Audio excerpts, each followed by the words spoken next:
first road trip to the SEC. For you to try to win a championship like we talked about before SEC play started, these are games you got to come ready to play, find a way to get a win, but it hasn't been an easy place for us to play 2 years ago when we were the number one overall seed. Tournament, we barely snuck out of there with a win in overtime. So this is a team that, has beaten Clemson at home.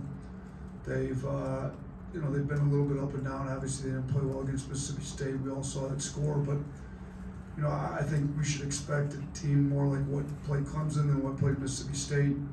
And coming off that loss, I'm sure Coach Paris will have them ready to go. This will be another team that's got one of our former players, and Nate Pringle. He was great for us in the Final Four run. Had a lot of really good games for us here over his 2 years. Be good to see him. He's playing well for him. It's their second leading scorer. Their front court's been carrying this team. Him and Murray Boyles have been really good for him. We've got to do a better job guarding the post than what we've done in the past. And offensively, we got to keep taking care of the ball, not turn it over. It'd be nice if we start making some shots, but I think we've been focused on getting the right shots for the right guys. So hopefully our shooting percentage will come up a little bit. But looking forward to our first conference road game. These are games where find out whether your team's going to be able to compete for a championship or not. So, and what we had going this week, I saw the Barron make freshman week for the third time. It's the only freshman to make it for 3 times. And you look at some of the talent that's coming to the SEC this year. That's a really good award for him. Love the fact he's playing as well. I think there's still a lot more in him, but it's good that people recognize he's helping us. He's on a winning team, helping us win big games.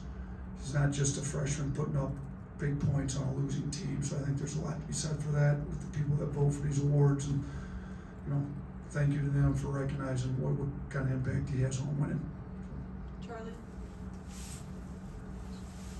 Kind of talk about not overlooking South Carolina. Just how do you feel like the guys are maybe walking in practice when you do have 3 ranked games after this week?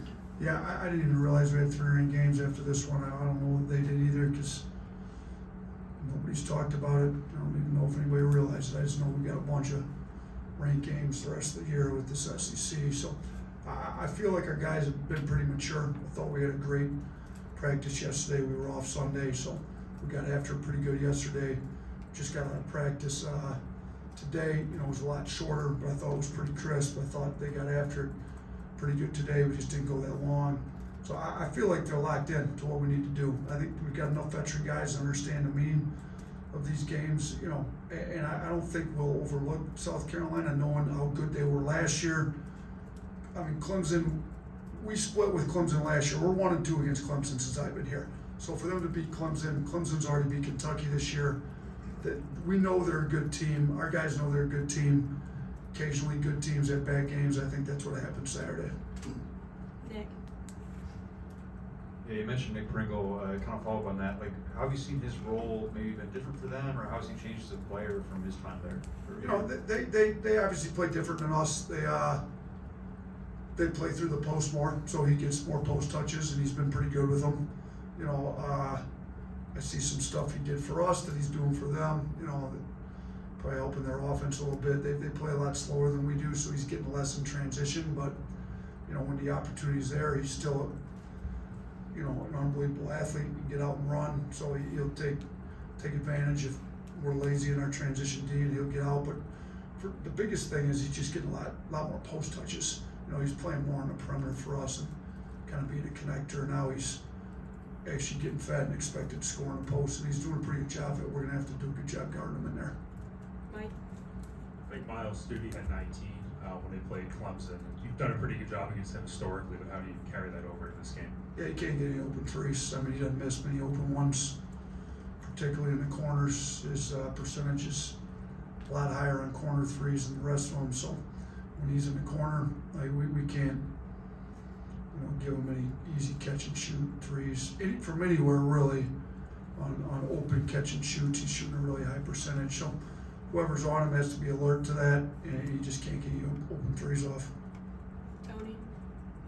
You mentioned competing for the conference. It seems like when that talk, at least currently this season, it's been like Auburn and Tennessee at that 1A range, and then you guys maybe in that 1B range in terms of perception. Does that give a chip on y'all's shoulders? That's something that the players kind of are looking to prove.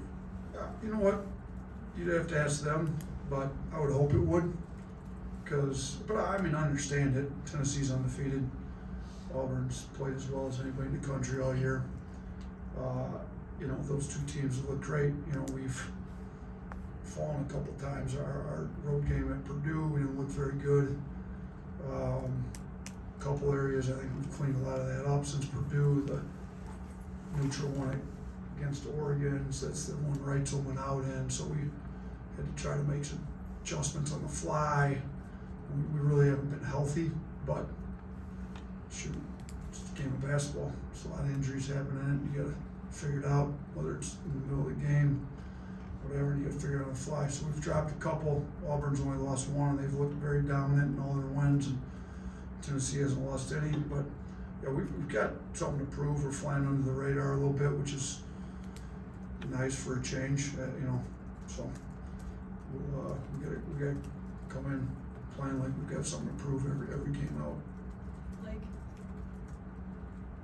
And just what have you seen from Grant Nelson this season, and where maybe have you seen him improve from a year ago? Yeah, I think he's been a lot more aggressive on the glass. I think he's just being more assertive. You know, he's getting the rim. He's, you know, he was not healthy all last year either, up until he's had a few little nicks here and there. But you know, he had the hip groin deal, whatever it was in there, that he was out all summer with. After we got it taken care of after the year, that's been healthy all year. So he's been more explosive, I thought. You know, he's been shooting the three a little bit better here over the last week or two. So if we can get him to keep his foot off the line, he'd have 3 more threes in the last 2 games. So, but he has been shooting it better. But I think the biggest job, and we're trying to post him a little bit more because he can pass out of it. You know, he's turning it over. A month or so ago, I think he's done a better job of that, not turning it over when we post him. But you know, he's playing more at the 4, so he's got a little bit more mismatches with him going against 4s than when he was at the 5 as much as he was last year. Chase. What are you seeing from Phylon now that maybe you weren't seeing when practice started in the preseason? It's a good question because he was pretty good in the preseason, but I think he's definitely got some experience. I think he understands that you know, every play matters. You know, where before, and he didn't take many possessions off. He's been pretty locked in most of the time he's been here. But I just think he's starting to realize that the margin for winning and losing at this level is very thin. So every play matters, both offense and defense. Careless with the ball, bad shot, you know, a turnover, a bad shot, you kind of threw away an offensive possession. In these tight games, you don't have that type of margin of error to throw away those possessions. So I think he's a lot more, you know, cognizant of the fact we've got to get a great possession every time on offense, and same on defense. You can't take possessions off with, you know, playing good teams and as tight as some of these games are going to be. Hunter. South Carolina's done a good job of not allowing many threes. Just what have you seen from their perimeter defense? Yeah, no, they do a good job building out. You know, they fly around, they play hard. I mean, Lamont's done a really good job since he's been there. I think he's one of the 4 finalists for National Coach of the Year. I think one of the better things he's done since he's been here is get the team to play really hard. So, you know, schematic-wise, sometimes, you know, like when we didn't give up many threes when we had Bediako, we drop, play the pick and roll with only 2 and just kind of stay locked on the shooters. They're not quite that way. They don't have a Bediako in the middle, but they, you know, they'll switch pick and rolls, which you should be able to guard with 2 guys. They'll blitz pick and rolls, which you got to pull a 3rd guy in on that. But when they do that, they seem like they fly around and really try to run you off the line and then just rotate and make it. So I do think we can get the ball moving, you know, if they choose, and I think we can generate some good threes off it. But it's going to be hard. They play hard, but I think the opportunities are going to be there. Some teams we play just refuse, but they will put 2 on the ball voluntarily to try to turn you over, whether it's a blitz and a pick and roll or doubling some stuff, and then they'll just try to fly around, and they do a pretty good job flying around and run you off the line. back. Coach, we've seen what Cliff could do offensively, specifically on Saturday. What would you like to see him do defensively as you guys get into the grind of SEC play? Yeah, I mean, Cliff's got to really protect the lane. He's got to do a better job in ball screens, really guarding that ball screen as much as possible with two guys. You know, not letting the roller get behind him like he did in the Oklahoma game a few times. Guarding that stack, pick and roll coverage. He's got to do a better job with that. So I think his pick and roll defense has to be improved. His post defense, it's gotten better, you know, but he's got to continue to get better in action. We're going to play some good post players, and there's teams in our league that feed the post a lot, and he's going to have to guard it. A lot of times we're going to ask him to guard it one-on-one, and then he's just got to kind of patrol the lane and protect the rim and make sure teams aren't getting any easy buckets at the rim. So, you know, I thought he was really good offensively out of the gate.